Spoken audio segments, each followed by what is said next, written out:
Hello, everyone. Welcome to the Advancement Center, and welcome once again to the reading of the book, The Magic of Life by Robert Young. And we're continuing with chapter 51. Willie arrived at his first class accommodations at the plaza a little later than he had expected. When he arrived, he was quite hungry, so he decided to eat in the dining room. Before he did, though, he thought he might contact his old friend Andrew and see what he was up to. Andrew was fairly busy at the time, but he agreed to meet Willie in the dining room in about half an hour. Willie decided to relax for a while and see what was to take place in that half an hour, but he couldn't sit still. He couldn't wait for the half an hour as Andrew had suggested, so he went straight to the dining room to eat. He was just finishing off his meal when Andrew arrived. "Sorry I'm a bit late," said Andrew. "I suppose you have already eaten. Do you simply want to talk?" "I need to know something," answered Willie. "I can't just sit here, and yes, I have eaten. I'm just about finished my last course. They're bringing it now. So if you would like anything to eat, Andrew, you're welcome to join me." "I could probably fit something in," said Andrew, "but I've been eating all afternoon. I might just order a small snack to go with yours, and we can talk while we eat." Willie nodded and he waved to get the waiter's attention. The waiter came immediately. Both Willie and Andrew were well known and were always looked after. It wasn't long before they were both sitting there eating and talking about the future. "It looks like our old situation has changed, Andrew," said Willie, "and we're about to move into a whole new area. John and I seem to have resolved most of our problems, and we're looking at supporting ourselves a little more. Well, how would you say, legally?" Andrew burst into uncontrollable laughter. Willie reached across the table and tapped him on the head. "Come on, Andrew, it's true." Andrew lifted his head and looked at Willie and saw that Willie meant what he had said. Willie had a smile on his face, but he really meant what he had said. "You're joking," said Andrew.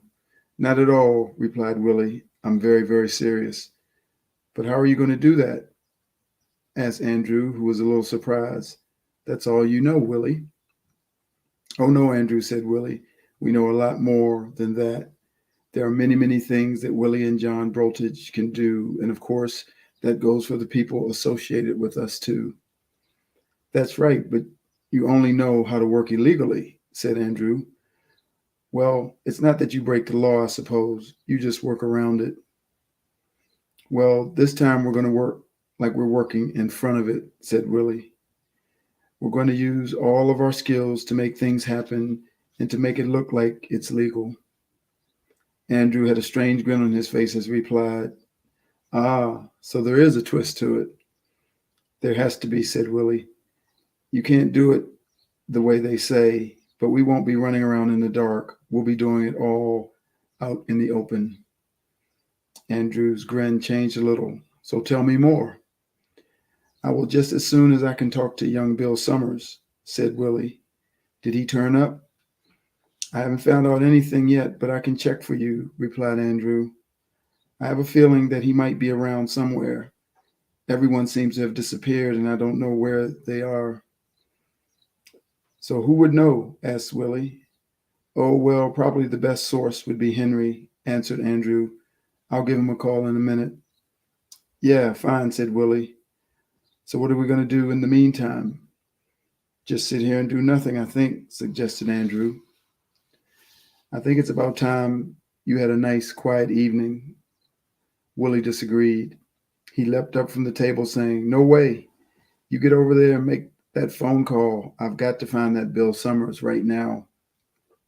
Andrew leaned back in his chair and said, "Okay, take it easy. Sit down." Willie hesitated, but Andrew motioned for him to sit down in his seat. When Willie had taken his seat once again, Andrew said, "It's all right, Willie. Just sit there and I'll get someone to find him for you." Willie calmed a little as Andrew spoke. "There are a few things I want to talk over with you too, Willie. Please stay here and I'll get someone to find Bill for you." Okay, agreed Willie as he calmed down. Andrew waved to the waiter who promptly came over to them. He asked the waiter to call one of the young boys and asked them to go downstairs to organize finding Bill Summers, even if that meant the boy would have to go out and physically walk around the island to arrange to have Bill found.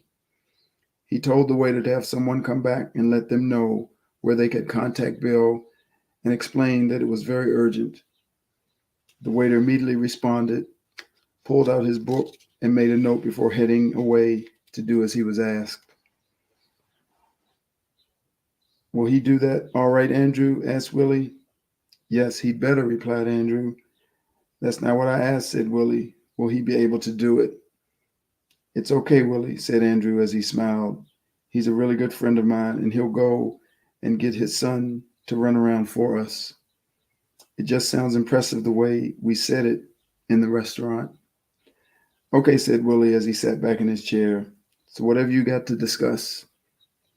Andrew sat up squarely in his chair and said, Willie, you said you wanted to go straight, and we have an urgent situation here at the moment. We desperately need supplies. The whole black market has dried up, and I think you know why. Willie nodded as Andrew continued.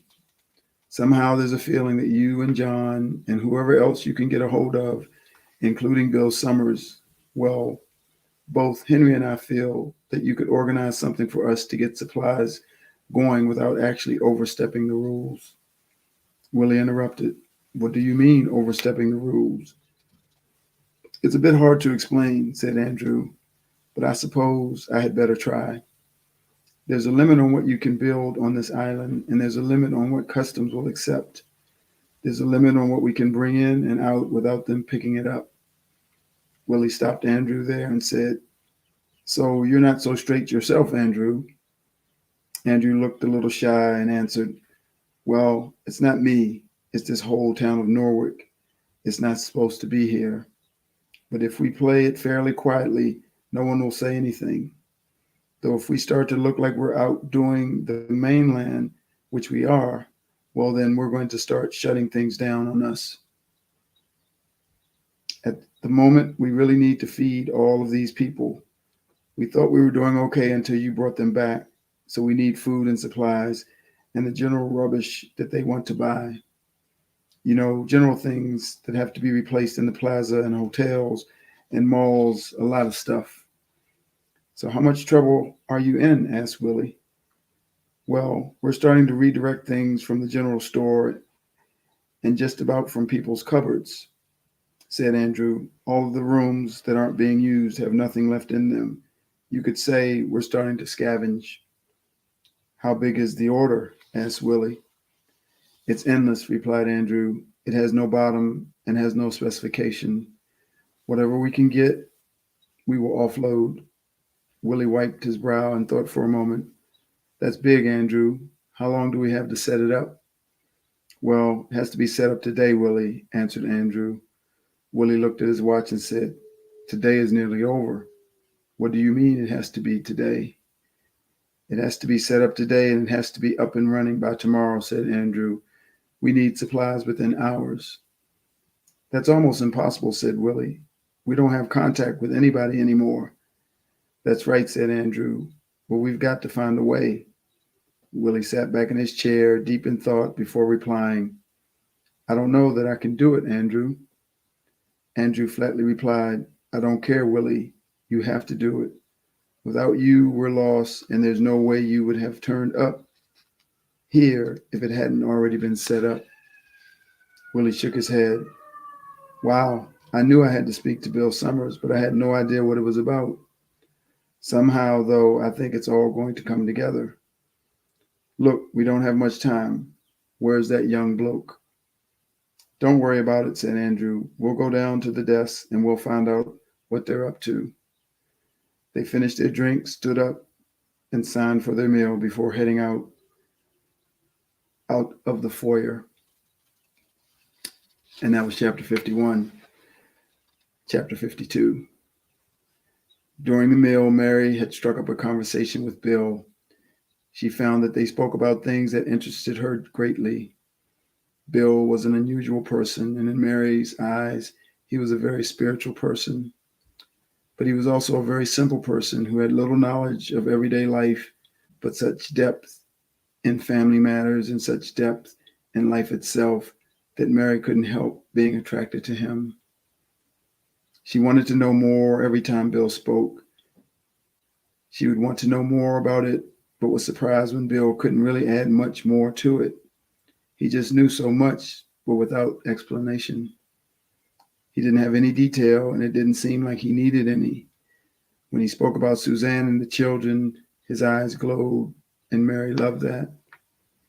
As Mary and Bill were discussing the special talents of Jamie and now Martha, the voice of Elizabeth interrupted their conversation, and Mary felt a little put out by the harshness of Elizabeth's voice.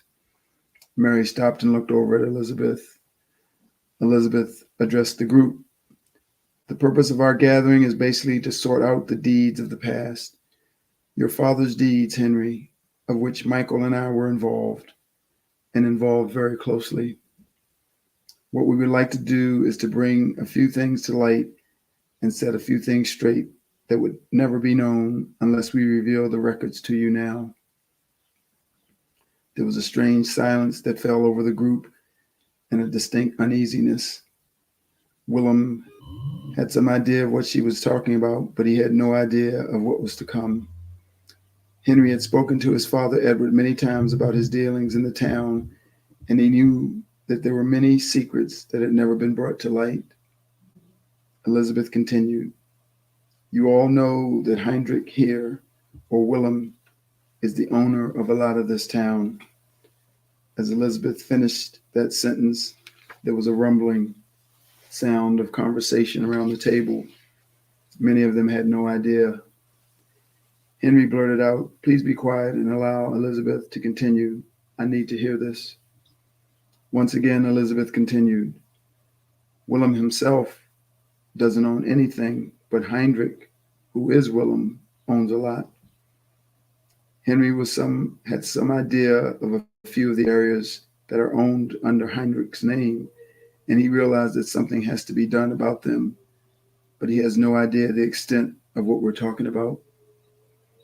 Michael has a copy of all the records, the ones that were disallowed in the hearing against Heinrich many years ago. I will ask him to call them out so that I can verify the items that were disallowed in court, because at the time I wasn't allowed, or should I say, I wasn't in a position to support Heinrich in any way. I was closely tied to Edward Olson and to his control of the island, and I knew all of the things that would happen if the stability were upset in any way. I can assure you that what we're going to do now will make the place totally unstable if it's taken in the wrong light. During the court case against Heinrich, he had ownership taken from him for much of the land areas that he had built on, and in taking that title, Edward Olson was able to put many of Heinrich's projects into a deadlock. He then could take over finalization of Heinrich's projects and lay claim to the fact that it all belonged to him. It was a very smart move, but what it means is that a portion of each of the Olson plazas, a large portion, actually belongs to Heinrich. The loud noise of everyone talking at the same time took over the table, and once again Henry intervened, this time quite heavily. "Quiet, everyone. This is very serious stuff, and it affects me, and it affects all of you. I want to know what it's all about," demanded Henry. Willem put his hand up and asked, "May I speak?" "Not yet, Willem," said Elizabeth. "You can speak after the formalities have been completed." Elizabeth turned to Michael and asked, "Where's the paperwork, Michael?" Michael pulled out a large bundle of papers. It would have been at least 2 inches thick. "Please pull out the key papers for us," said Elizabeth. Michael took out 3 pages and said, "There's the summary.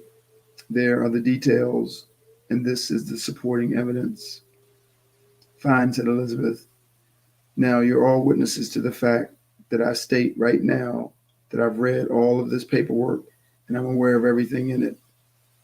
I'm saying that every statement, and I mean every statement, that was made against Heinrich's ownership is completely false.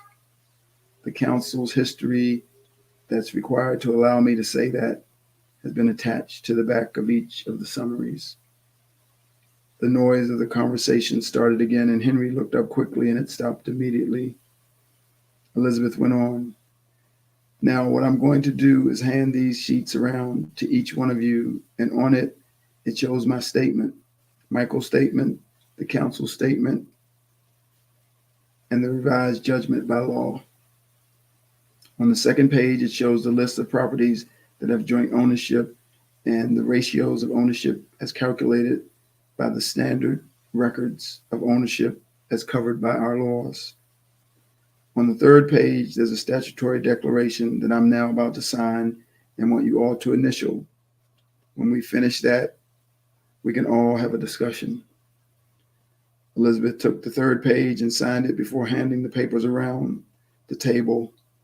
Silence reigned while the paper moved from each person and while they read the consequences. When it got back to Elizabeth, she said, "Thank you very much. We've finished what we've had to say, and now it's over to Willem and Henry, and we can all be witnesses to whatever they say." Henry replied, "Thank you, Elizabeth." Once again, Willem put his hand up and said, "I must speak first." "Willem, I would like to speak first on this occasion," interrupted Henry. Willem stood up and insisted, "You must hear me." "Fine," said Henry. Willem remained standing, and he addressed the whole gathering. "I understand what has happened here, and I understand that I've been put back in time to a place that I don't really want to be. I also understand that there were many other people involved, and what I'd like to tell you all is that I would like to have nothing to do with any of it. I want to hand it all over to Mary to do with it what she will. With Mary and Henry coming together, I should imagine that would put everything back to normal." Mary looked up at her father in surprise and said, "But Dad, this is what you have wanted for so long."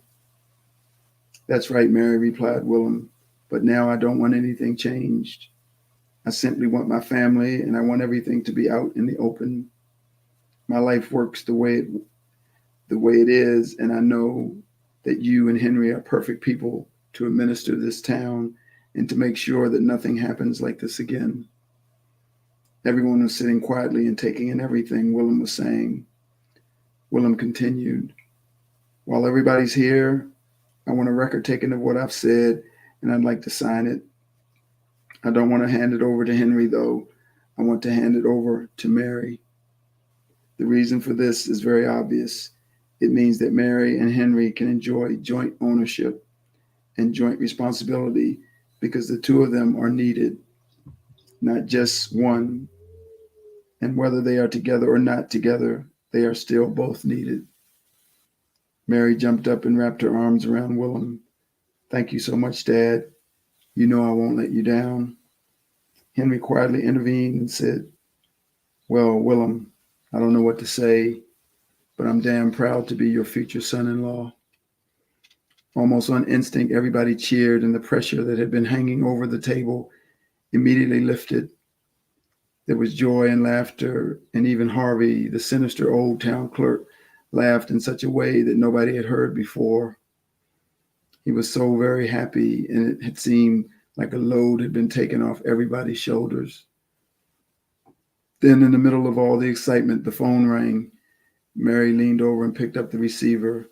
"Hello, this is Mary. Can I help you?" Andrew Kelly was on the other end of the line. He replied, "Hello, Mary. Can you tell me if Henry's there?" "Yes, he's here," Andrew answered Mary. "I'm trying to find out if Bill Summers is in town," said Andrew. "Just hold on a moment," replied Mary as she handed the phone over to Bill. Bill had never spoken on a telephone, and he looked at it curiously. Mary told him it was Andrew and to just speak into the receiver as if it was a radio. "Bill here, over," he said. "Bloody hell, where did you come from?" asked the shocked Andrew on the other end. "Who's speaking? Over," asked Bill. They haven't taught you how to talk on the phone yet, have they? Laughed Andrew. You can talk while I'm talking, you know. It's like a normal conversation. Just talk to me, Bill. Where did you come from? This is Andrew Kelly. Oh, okay, Andrew, answered Bill. These are good things. You can just talk at the same time. Yes, said Andrew. You don't have to flick switches on and off. You just talk. Oh, great, said Bill as his eyes lit up. Where are you, Andrew? I'm at the plaza and I've got Willie here. And we really need to talk to you, explained Andrew. Yes, but I need to talk to Willem first. And we've got a lot of people here who really need to hear what's going on, said Bill. Henry's there too? Andrew asked. Yes, he is, answered Bill. Well, put Henry on, please, Bill, said Andrew. Bill looked strangely at the phone and said, Henry, Andrew wants to talk to you. Henry rose from the table and walked over to where the phone was and took the phone from Bill. Yes, Andrew, what can I do for you? Henry, I've got Willie here and we're really trying to sort out this supply problem. I'm sure Bill Summers is tied up with it all. Can you free him up or something? Because he wants to talk to Willem. Hold on, interrupted Henry. We've got 2 more chairs over here. You better get yourselves over here and we'll finish this off with everybody present. Who's everybody? Asked Andrew. Harvey, Mary, myself, Elizabeth, and Michael Willis, Willem, and Bill Summers, answered Henry. Wow, you've got a top crew there, said Andrew. If we can't sort something out with that lot, then there's something wrong. I'll be there in a few minutes. Andrew did his usual trick of clunking the phone down in Henry's ear. Henry pulled his head back and shook it while thinking that Andrew had got him again. He had a grin on his face as he put the receiver down. He turned to everyone and said, Andrew and Willie will be over here shortly. They obviously have some input into what we're all here for, whatever that may be. Out of nowhere came Harvey's voice. He said very loudly, Hey, Willem, you haven't changed your mind about being town clerk, have you? Willem laughed as he replied, No, Harvey, I wouldn't let you down like that. Nothing's changed. Sounds like it's bloody changed to me, said Harvey. No, everything's fine, replied Willem. Everything will come together, okay. Willem turned to Bill and said, Bill, we have to talk about finances, but it's not the finances that we're talking about here. We're talking about much bigger stuff. We're talking about your ability to help us integrate with the outside world and integrate with the world that you live in on a daily basis. Bill looked a little lost and said, I don't quite understand, Willem, but I suppose I didn't even know what money was until a few months ago. So where do we go from here? Henry quickly jumped in and said, I don't know where we go from here, but we've got to really go somewhere. This island was built to a large extent on what Dad said, so he hid many, many things, and we're not even supposed to have half of the buildings that we have here. We're not even supposed to have half of these people. The customs keep their eyes half closed, provided we don't impose too much on the mainland. As long as we stick to their rules of import and export, which means we can only bring enough food and equipment onto the island to keep the minimum amount of people here. Well, the minimum in our eyes, but it's the maximum in their eyes, which is about half the people that we've got here. The rest are supposed to be self-supporting, but we don't have that facility. Dad knew that the island couldn't do that, so he managed to run everything outside the law because the law was completely restrictive. So we've got to find ways around all of this, but we've got to do it without going around in the dark areas. We've got to do it out in the open. We must obey the rules as well as find another way. Bill's eyes lit up as he said, That's easy, Henry. We can make the island do anything. You can't make Norwalk do anything, but we can make the island do anything. Everybody looked at one another in amazement. What do you mean, Bill? Asked Willem. The island doesn't have any laws, said Bill. We don't import and export anything. It's only Norwalk, and that's the town. That's right, said Willem. How did you know that, Bill? Well, it's obvious, isn't it? said Bill. We're totally separate. We didn't even know you existed. Norwalk is just a little place that we don't visit because it's out of bounds, and we don't go off the island because it's too dangerous for us to leave. The seas are so harsh and unpredictable. You need quite a large vessel to travel to the mainland, and the only vessel I know that could get there is parked in Willie and John's boat shed. Bill continued, but why do you need to get off the island? We don't need anything else. You don't need anything else, but the people that we invite here from the mainland need all the things that are available on the mainland, answered Willem. But what do you need right now? Asked Bill. Food mainly, answered Willem, but good quality food and special things that you can't just get around here. If we import it, then it shows up on the import export license. But is that import export license for the island of Isles, or is it for Norwich? Asked Bill. Henry looked around at everyone before answering. I think we're listed as Norwich, nothing else. I don't even think they know the name of the island. Well, there you go, said Bill. So we shouldn't have any problem striking up some sort of arrangement as representatives of the island of Isles. That's right, said Henry. Bill, what did you want to talk about as far as finances go? Asked Willem. I don't know, said Bill, but there's something still missing. I know it's got something to do with how we work the finances so that we don't disturb the lives of the people in the township and in the village who really don't know what finances mean. How do we make it possible for the people from the rest of the island to assist in what you've built here in Norwich? It's all to do with finances, and I've got a feel for it, and I know that it's what we've got to talk about. Bill turned and addressed Willem. Willem, because you've lived in both places, somehow you know what we can do. Willem turned and spoke directly to Harvey. Harvey, can you hear what's happening here? Yes, I can, answered Harvey. So it is going to hurt. So is it going to hurt you if we change all of the trading agreements? Asked Willem. Well, it might hurt my pocket a bit, but it won't hurt me as far as the town goes, said Harvey.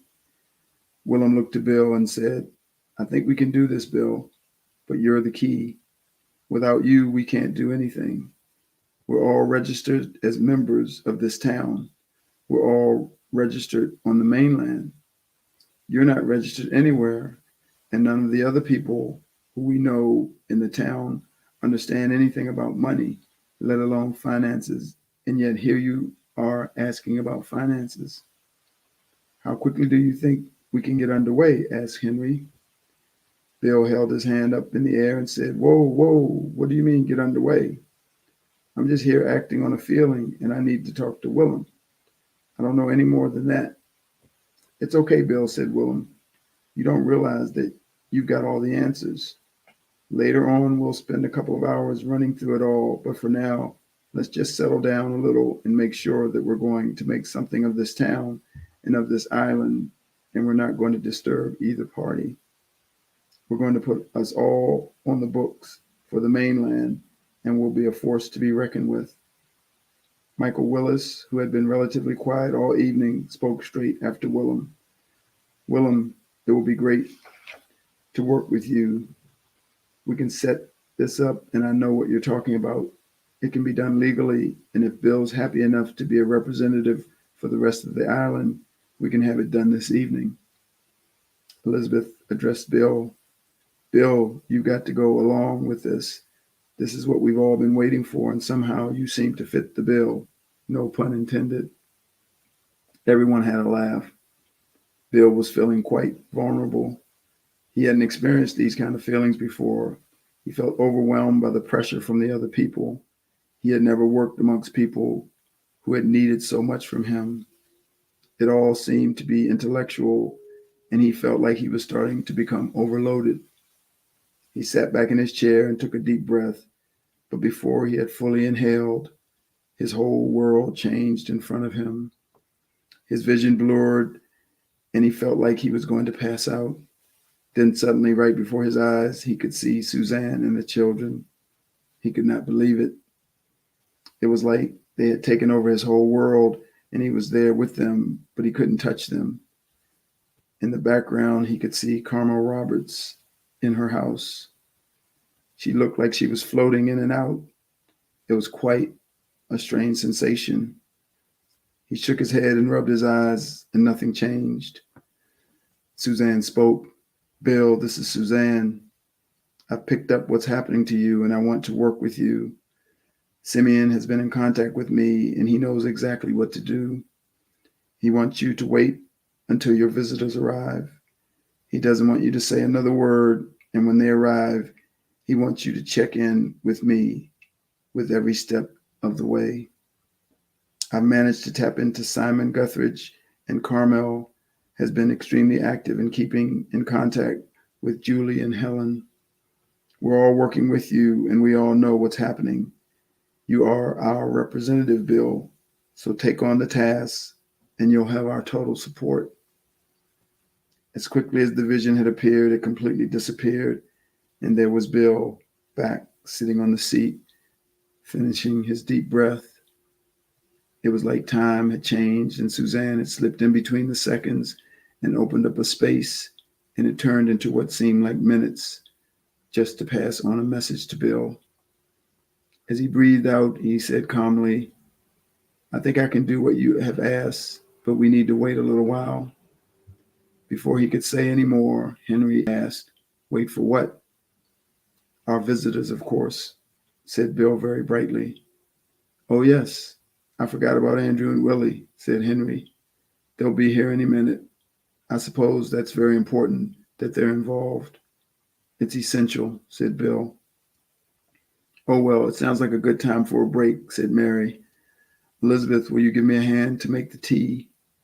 Elizabeth got the message and hopped up and followed Mary out into the kitchen.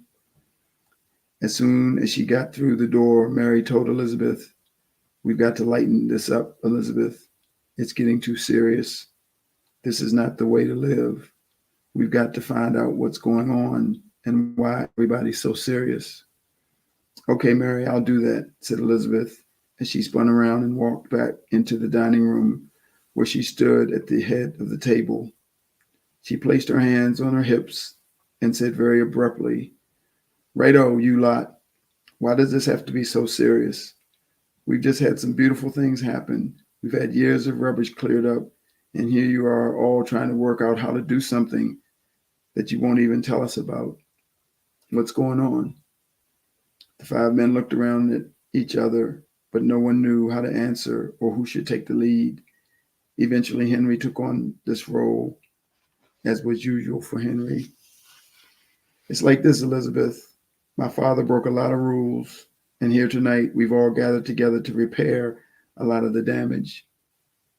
You lead the way with this, and now I'm trying to repair the damage that can come from what happens here over the next couple of days with all of these people here. If we can't provide what's necessary, there's going to be complaints. Go back through all sorts of channels. They're all going to be interviewed as soon as they get back to the mainland about what happened with their episode out on the water and how they had to turn back to Norwich. I can tell you they're all going to speak about how they were looked after, and there's going to be a lot of inquiry. So we've got to look squeaky clean at the moment. We're looking good, but we're running out of provisions. And as soon as the word goes out that we're running out of provisions or that we've run out of anything, the mainland will know that there's something wrong. Then we won't have sufficient internal resources. And so the way in which Dad set this place up is going to be revealed, and everything that we've worked for will come crashing down on our heads. The next thing you know will be pulling us out of here. We'll suffer, the island will suffer, and Norwich will suffer. Elizabeth looked shocked as she glanced back towards Mary, who was looking out from the kitchen. She turned back and said, Henry, you've handled worse than that. How about lightening it up a bit? This is just another task. It's not so serious. My goodness, we've just come through a cyclone and we're all still here. So how about we cheer up and get on with it? Bill laughed and felt himself relax. Willem followed, and strangely enough, Henry couldn't resist having a laugh. As expected, Harvey burst into his raucous laugh, swung his hand around, and slapped Michael on the back. Michael almost felt his teeth rattle. Come on, Michael, lighten up, said Harvey. Michael, feeling as fit as he did, jumped up out of his seat and said, Come on, Harvey, if you want to take me on, I'll have a go at you. Michael started prancing around as if he was a boxer. Harvey leapt up out of his chair and took up Michael's challenge in his boxing act. Before long, the whole house was full of laughter.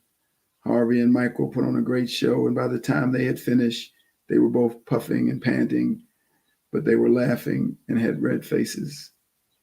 When they finally put their arms around each other, they were a sight for sore eyes. They hadn't done this sort of thing for many years. As Harvey took a deep breath, he was about to announce that he had enough, but the doorbell rang and interrupted him. Henry got to his feet and announced, That will be the boys. Sit down, everyone. It's on again. The door opened, and as it did, Bill felt himself disappearing into a mist. He could hear Elizabeth's voice saying, Lighten up, Henry. And he could hear the muffled sound of voices. But the next thing he knew, there before him once again was Suzanne.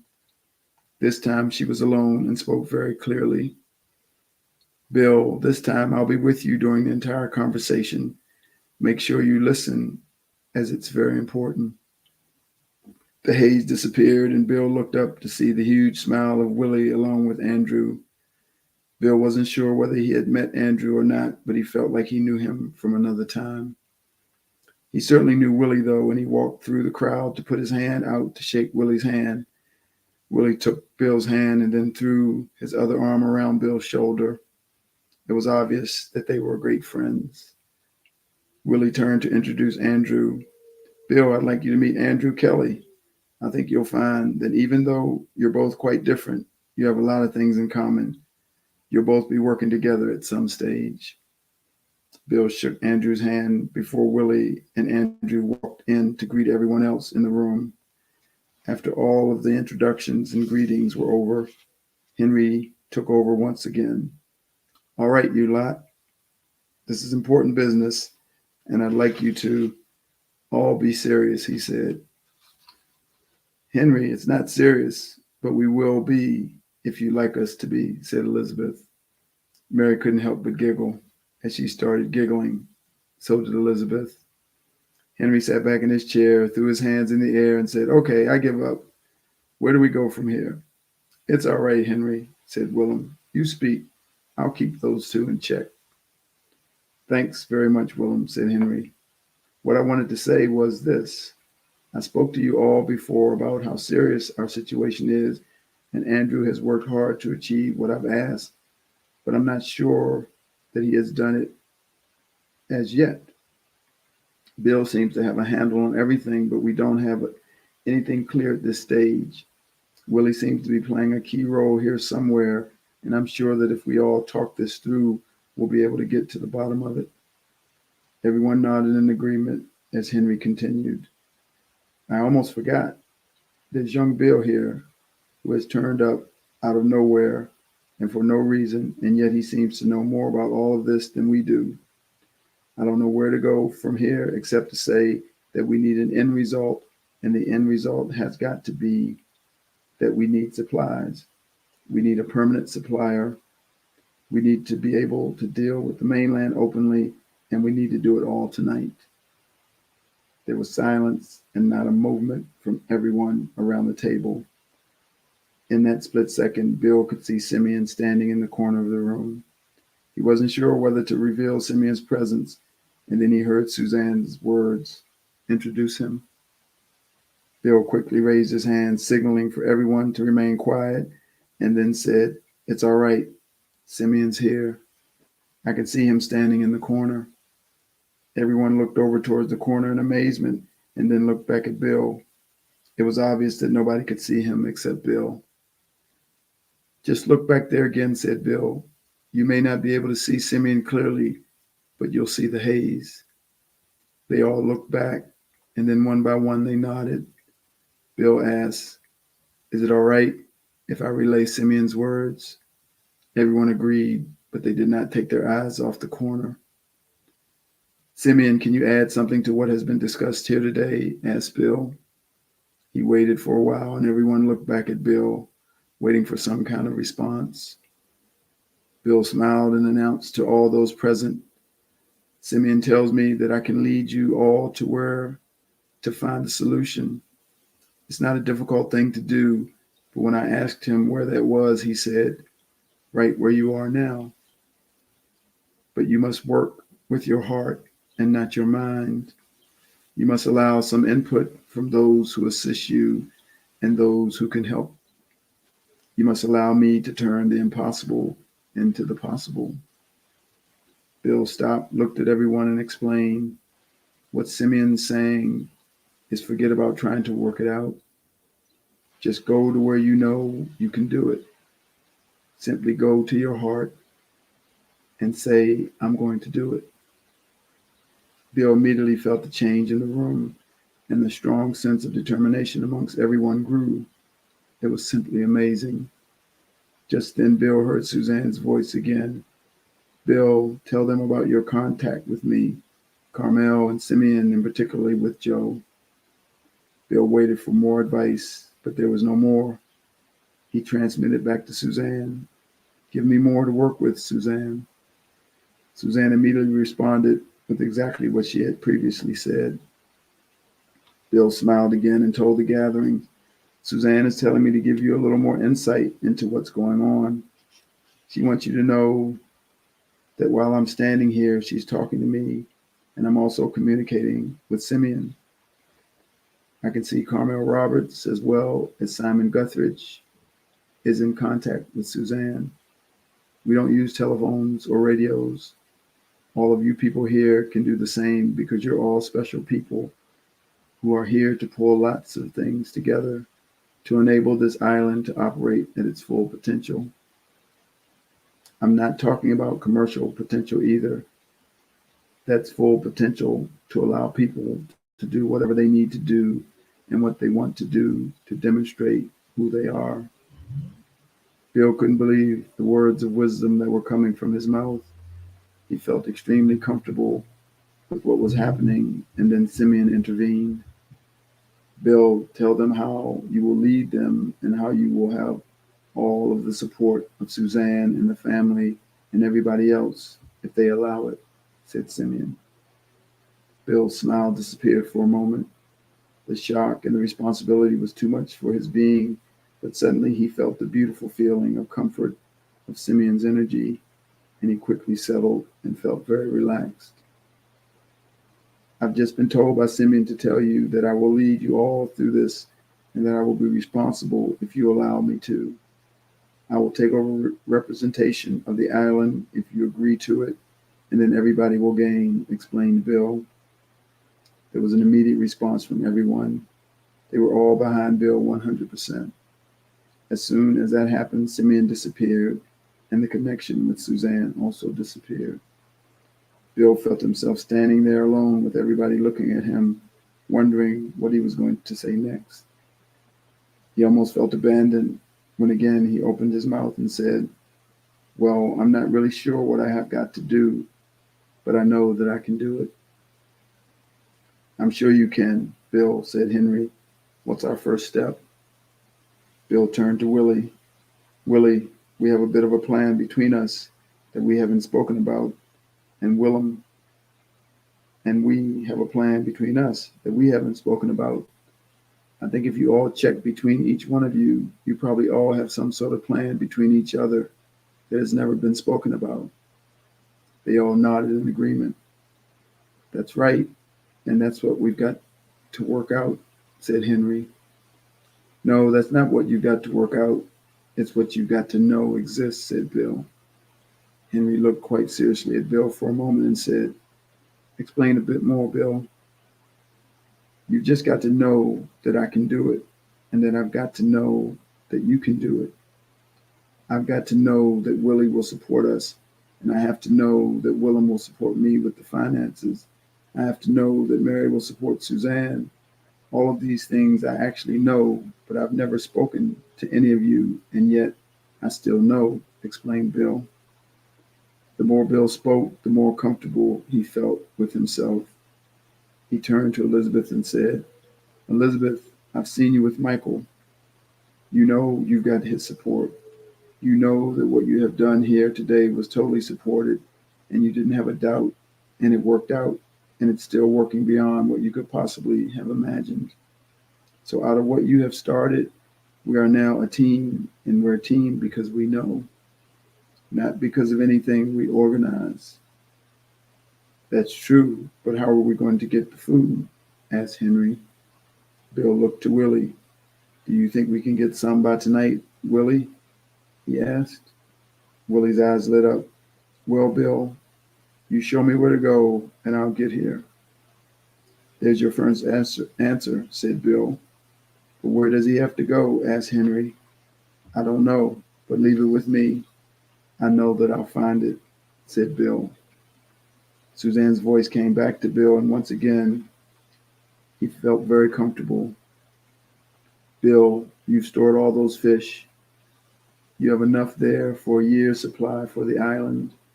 You also been storing vegetables for most of the people in town, and most of our arts and crafts are stored because we've all seen them before, yet we just keep making them. I'm sure there are many more places around the island that could supply whatever they want by the end of tomorrow. Then Carmel's voice came in. Bill, remember that I have access to so many things, and I can talk through Suzanne, and I can provide a whole lot more than what you've said now. I have friends all over the island and have friends on the mainland that I can talk to. Bill's face lit up and he replied, Thanks, Carmel, and thanks, Suzanne. He didn't realize that he was speaking out loud. He actually spoke the words rather than transmit them. He corrected himself, then transmitted the message back in his normal manner and apologized to everyone there. Sorry about that. I was just talking to Carmel and Suzanne.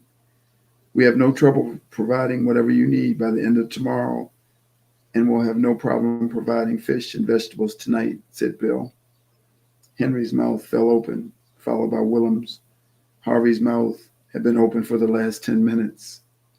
Good on you, Bill, said Andrew. You had better get your finger out, Willie. It's all go, answered Willie, but I won't take the Jeremy back. I think we'll head off on foot, Bill. We can do it that way. We might need to make 2 trips, though, so you can bring the Jeremy back, and I'll come back in the special. Not a worry, said Bill. It was as if everyone else in the room disappeared. Bill picked up his coat and hat, the hat that he usually wore when he was out in the sun, and he walked straight over to Willie. Where's your gear? He asked. Back at the plaza, answered Willie. Bill turned around and waved to everyone before saying, You all know what to do. We've got things to do, but we'll get to see you sometime between now and tomorrow. Bye for now.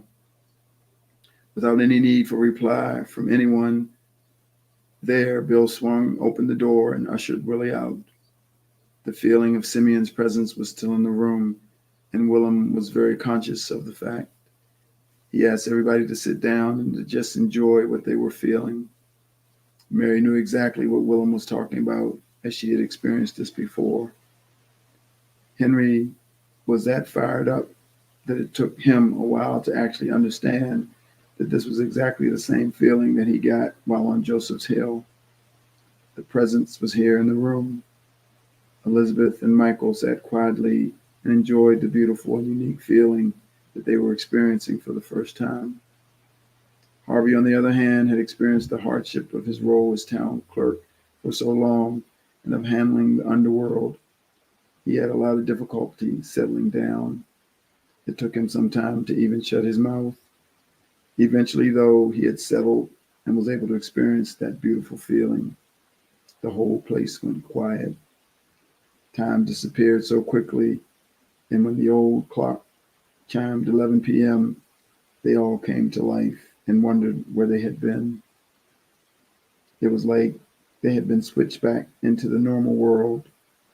They all felt calm and relaxed and very satisfied with their night's work. They each decided to head off home and regather the next day to decide what was to happen next. And that ends chapter 52.